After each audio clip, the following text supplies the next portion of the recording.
I want to show you how to make any loops you have sound more interesting. It could be samples, loops, a 4-bar phrase, whatever.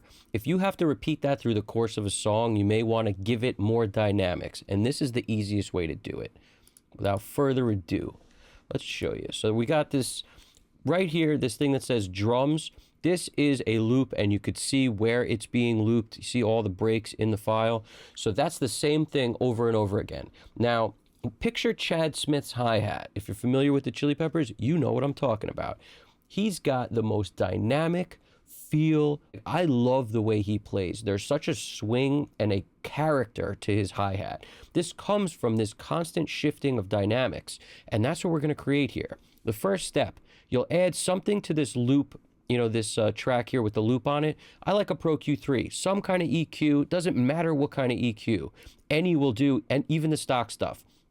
I'm going to first boost around, it doesn't really matter, but like let's say 6.8K, okay, and then approximately 3.5 dB or so there, roughly, and a relatively wide Q, okay? Now, what I'm going to do, because if you make this narrow, it's not going to sound as good. So, relatively wide Q, and this is where, that's just what I start with. Then come over here and go to, you know, the band 1, because that's how it would work on this. With other EQs, it may say high frequency band or whatever, but you're going to look to the high frequency band, and then we're going to automate stuff. We're automating the gain, and we're automating the frequency, but we're not going to do it by hand. We're going to come over next to up here. Now, I keep my tools on the 3 jam tool. I don't know what you call this, but it's all 3 at once, because this allows me to do fades and move stuff, a lot of different options with all 3 selected. So that's where I'll usually live. But in this case, we're actually going to go to this pencil. You see this pencil one? Hold that down and then go to random. Random is the go-to for me a lot of times. Then we come down here and switch it from waveform to, you know, go to that Pro Q3 we added. And now we're going to mess first with the frequency.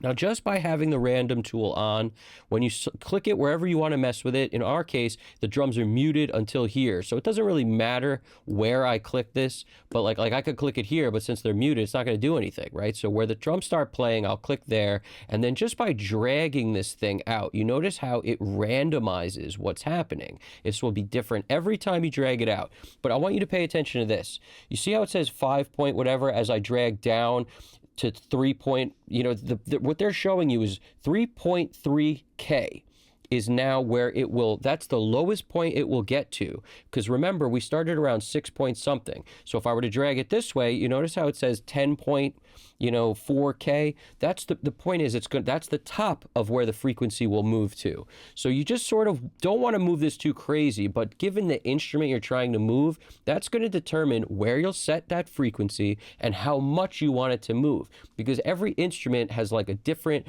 you know, area you may want to manipulate in order to create this in a realistic way. In other words, if it's a bass instrument, you probably don't want to move the bass around the fundamental, because that'll really start to mess with your mix as it happens. Whereas on drums, if we're just manipulating the top, we're manipulating sort of the really, you know, clicky attack sound of the drums is like, just like on a kick, if you picture like 5K is a lot of where the clicky sound of the kick is, whereas the low end fundamental is much lower, 60 hertz, 50 hertz, 40, it could be anywhere down there, right?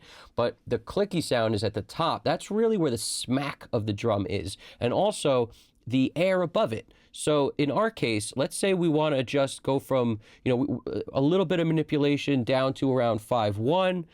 That's going to sound cool. Okay, so that's our frequency manipulation. And now that's going to randomly be, and if you don't like how it did it, you could do it again, and it'll be totally random every time you do it. Now we come over and we want to move the gain. So now that we're moving the gain, you get a whole new line, and you're going to do the same thing. Now, when you move the gain in this random sense, you'll notice how it says if you drag your hand up when you're holding it, it says +7. That's going to be 7.5 dB roughly of gain that it's going to move it. Now, we don't want that.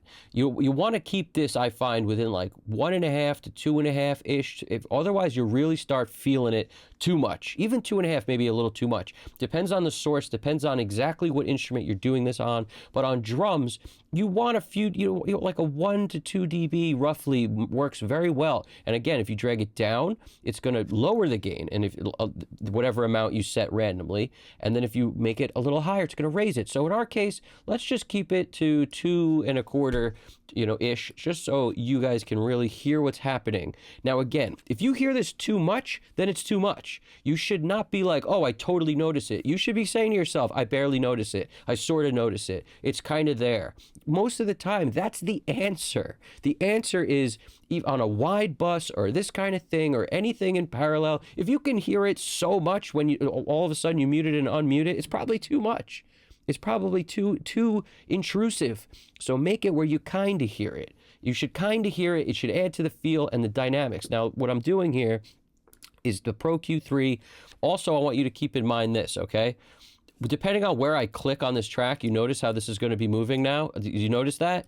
That's what's going to create this dynamic feel. And if you watch it play, it's going to move like crazy. Something else I want you to note is, you see this? You're going to have to lower this approximately the same amount as you raised it here, but for our purposes at the moment, I'm gonna leave it because when I bypass it on and off, I don't want to have to move the volume level of the whole track for you guys to hear what it's doing with and without it. Because if I don't do that, in other words, if I lower this to where I would typically do, which it means if my top boost is, let's say 3 dB of gain, then what that means to me is I need to lower it approximately that amount, or this thing's gonna clip. And I don't like to clip at any point in my chain. No plugins clip. I don't like to do that.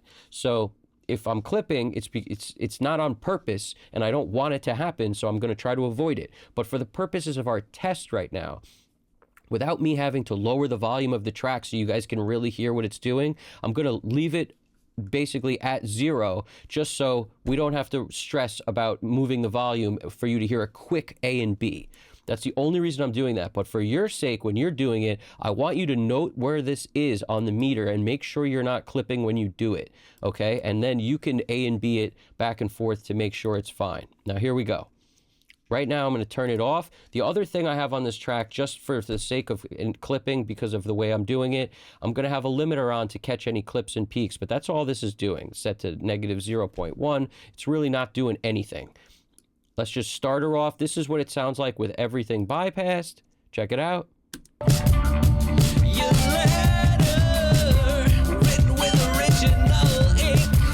Now this is with it on.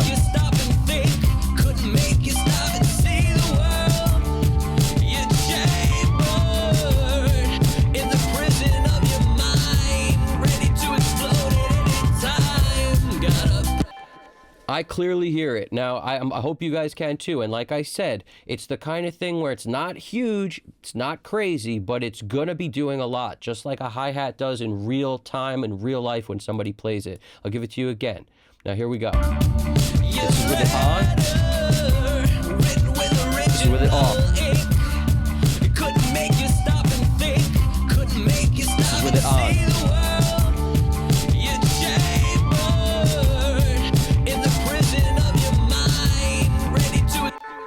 It's clearly doing a lot. Now, just to really embellish it, to show you really like how crazy you could make this if you want, I'm going to draw this.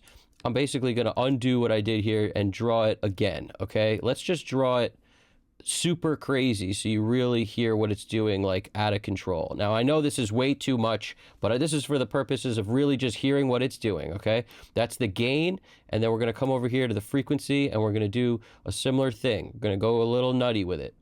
All right, I'll go a little nutty just so you guys can hear what's really good. All right, now this is, again, if I go up here, it's moving way above the drums. The air over the drums will move, whereas if I move it this way, it's going to start affecting the tone of the drums a lot more. So depending on what you want and the instrument you're doing, that's going to determine which direction you drag this based on where it's set to start with, okay? So I'm just so you could really hear it. Here we go. This is with it. We have it right now with it off.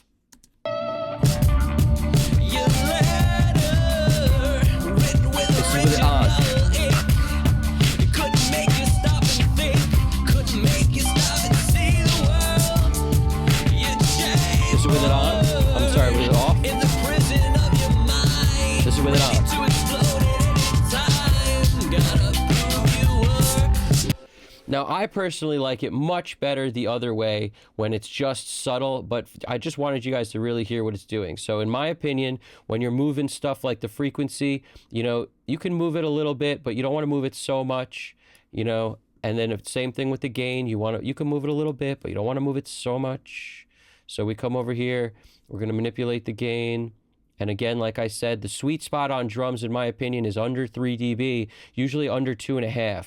If you move it more than that, you really start to hear it a lot. So this is, just for argument's sake, that's back to like our 2 1/4-ish. Let's check this out.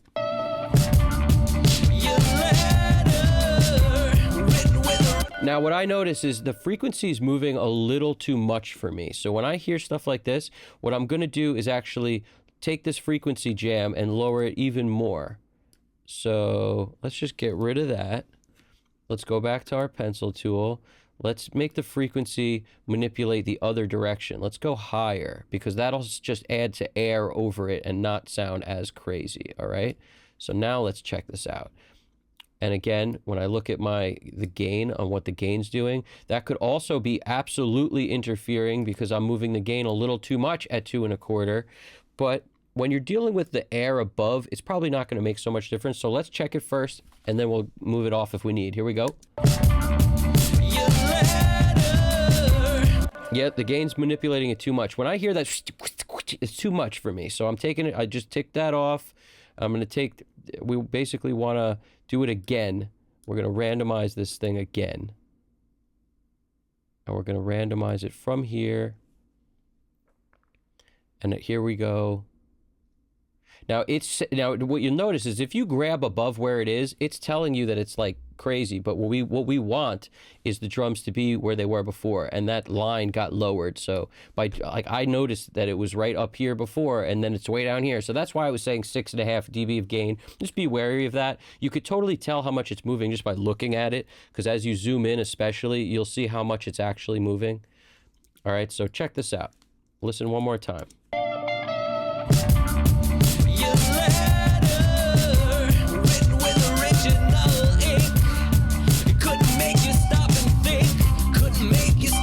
This is what's happening. Look at what's happening.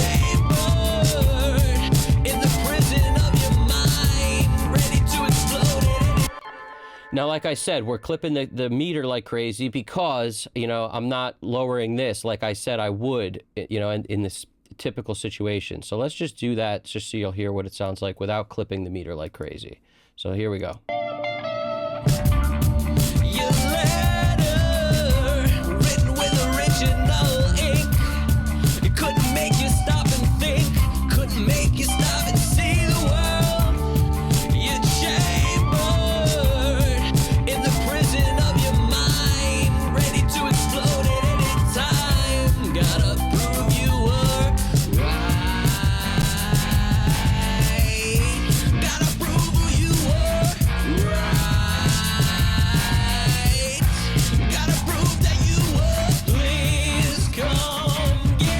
Without it.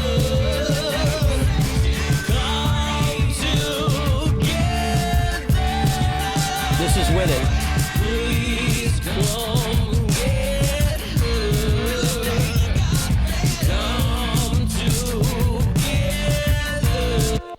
Makes a huge difference if you ask me, like an absolute huge difference. And I just did give you a slightly volume match situation there so you could really hear what it's doing in terms of, you know, as close as we can basically get to a volume match just by doing it easily. See, I lowered it 4.7 on this plugin, so I'm going to lower this 4.7, and then you'll hear it basically with, so as soon as I take this off, now this is the same volume as this. You ready? This is without it.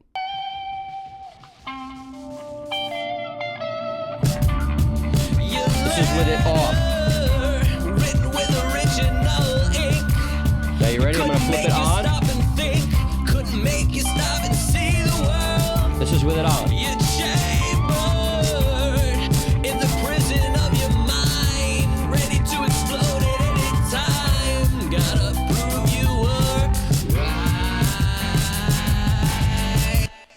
Now I don't know about you, but I dig this wholeheartedly. There's nothing that brings about more of a cool, unique, real vibe to virtual instruments or samples or whatever it is that you've created that sounds very static and the same. And this is 1,000 times easier. Imagine going in and automating this thing by hand.